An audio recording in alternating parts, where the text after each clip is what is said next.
Today, we're joined by Matt Landon, the CEO of Semmax, and we're talking about retirement. National retirement surveys consistently find that roughly 6 in 10 retirees say they'd wish they planned better for taxes in retirement. I am sure you hear that quite often. I do. It's one of the things that gets overlooked the most. And when we talk about tax planning in retirement, I think it's important to start with understanding how do the tax brackets work? What are these different income sources that you have? When we're in our working years and you have a W-2, maybe you have the standard deduction, tax planning is pretty straightforward. When you get into retirement planning, though, there's all these different levers you can pull that impact your different sources of income, and they all have different taxability with it. So a Roth account is going to be taxed different than a pension will be, and then how you pull from your IRA, and it all factors into how much your Medicare premiums are. There's a lot that goes into that, and that usually gets overlooked when you're doing your tax planning. All right, so let's talk about some first good steps. Absolutely. I'm sure there's 1,000,001 steps to take, but let's talk about the first good step.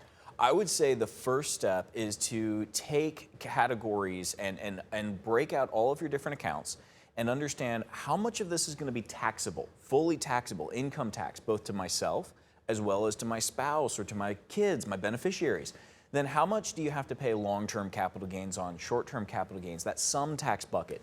And then finally, how much do you have in that tax-free bucket, that Roth money, that life insurance money, that side of things?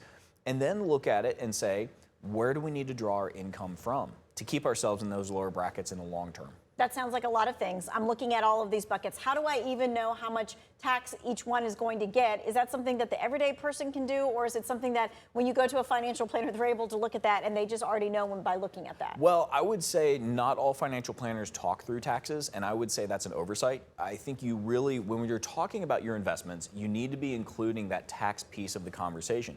After all, we all want to get a good return on our funds, but ultimately, what's more important than just getting a good return is keeping it. So what kind of tax planning are we doing around things?